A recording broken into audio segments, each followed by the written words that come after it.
जिन मासूम बच्चों को एक पिता ने खिला पिलाकर बड़ा किया, कभी वो बच्चे अपने पिता की उंगली पकड़कर पहली बार चले होंगे। कहा जाता है कि एक पिता अपने बच्चों की खुशी के लिए किसी भी हद तक जा सकता है, लेकिन यूपी के शाहजहांपुर में एक पिता ने ऐसे जघन्य अपराध को अंजाम दिया जिसने पूरे देश को हिलाकर रख दिया। गुरुवार 27 मार्च को खबर आई कि यूपी के शाहजहांपुर में एक पिता ने धारदार हथियार से अपने ही 4 मासूम बच्चों की जान ले ली। इसके बाद खुद भी मौत को गले लगा लिया। पिता ने इस डरा देने वाली वारदात को तब अंजाम दिया जब उसकी पत्नी और 4 मासूम बच्चों की मां मायके गई हुई थी। घटना के बाद पूरे इलाके में दहशत का माहौल है। कल तक जिस घर में 4 मासूम बच्चों की हंसी गूंजती थी, आज वहां भीड़ है, लोगों की रोने की चीखें हैं और पुलिस का जमावड़ा जो पूरे मामले की छानबीन में जुट गई है। इसका दिमाग ना सही तो बाप ने काटे। किस समय आप थे, क्या घटना? हम बाहर थे, घर पे नहीं थे। मोहरा पाकड़ खड़ी हुआ एक मड़ैया परी, उसमें चरपैया परी थी, मुसमा थे। अब इनको हमसे नहीं जरा बहुत बंद हो बिल्कुल। उसमें जी अपने बच्चे निकती रहे। तो पत्नी कहाँ थी? अपने मायके कल चली गई। ये क्या दिमाग रूप से परेशान, मानसिक रूप से परेशान?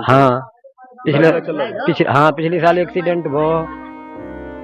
ये पूरी घटना थाना रोजा क्षेत्र के मानपुर चचरी गांव की बताई जा रही है। कहा जा रहा है कि इसी गांव का रहने वाला राजीव अपने घर में था और उसके 4 बच्चे, जिसमें 3 बेटियां और 1 बेटा शामिल है। देर रात किसी समय राजीव ने अपनी 13 साल की बेटी स्मृति, 9 साल की बेटी कीर्ति, 7 साल की बेटी प्रगति और 5 साल के सबसे छोटे बेटे ऋषभ पर धारदार हथियार से हमला किया और उनकी जान ले ली। इस घिनौने कृत्य को अंजाम देने के बाद राजीव ने खुद की भी जान दे दी। कहा जा रहा है कि आरोपी का बहुत पहले एक एक्सीडेंट हुआ था, जिसके बाद से वो हर बात पर हाइपर हो जाता था। पत्नी 2-3 दिन पहले मायके चली गई थी। बताया जा रहा है कि दोनों के बीच झगड़ा भी हुआ था, जिससे ये शख्स गुस्से में था। इसी गुस्से में उसने इतनी बड़ी घटना को अंजाम दे दिया। पुलिस मामले की छानबीन में जुटी है। ये मृतक राजीव हैं, तो ये कल रात में अपने 4 बच्चों के साथ घर के अंदर गए। इनकी पत्नी अपने पीहर गई हुई थी। तो सुबह जब इनके राजीव के पिताजी ने जब गेट खोला, गेट बजाया, तो किसी ने गेट नहीं खोला। तो उन्होंने जब बाथरूम के ऊपर से जब अंदर गए हैं तो उन्हें पता चला है कि 4 बच्चे थे उनके, स्मृति, कीर्ति, प्रगति और ऋषभ। तो 4 बच्चों का गला कटा हुआ है, उनकी हत्या हो चुकी है, मौत हो चुकी है और राजीव ने खुद को फांसी लगा ली है। तो राजीव थोड़ा सा परेशान था मानसिक रूप से भी, तो इसी के चलते शायद ये ऐसा उसने किया है और इसमें अभी कोई थर्ड पर्सन का इन्वॉल्वमेंट नहीं है। मीडिया रिपोर्ट की माने तो राजीव के घर के बगल में रह रहे उसके पिता पृथ्वीराज ने गुरुवार की सुबह पोते को चाय पीने के लिए बुलाया। काफी देर तक आवाज देने के बावजूद जब कोई बाहर नहीं निकला तो उन्होंने अंदर जाकर देखा।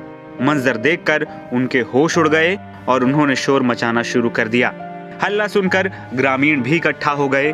फिर पुलिस को सूचना दी गई। इस वारदात ने कई सवाल उठाए कि एक पिता अपनी संतान के साथ ऐसा कैसे और क्यों कर सकता है। क्या वो मानसिक रूप से अस्थिर था? क्या उस पर कोई बड़ा दबाव था जो उसे इस जघन्य अपराध को करने पर मजबूर कर गया? फिलहाल इन सभी सवालों के जवाब जानने के लिए पुलिस छानबीन में जुटी हुई है। एनबीटी ऑनलाइन की रिपोर्ट।